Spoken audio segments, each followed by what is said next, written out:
আজ আমরা ঠিক করেছিলাম 7 কিলোমিটার সাইকেলিং করে কলেজ যাব। তারপর আমাদের সাইকেলের অবস্থা এতটাই খারাপ হয়েছিল যে তাকে রিপেয়ারিং করতে দোকানে ঢুকতে হয়।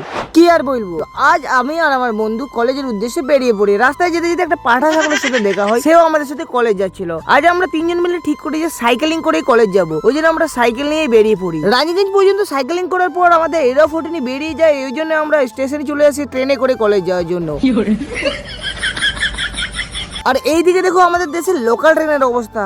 ও মাই গড, ও মাই গড, চিপে দিল বাচ্চা পেয়ে।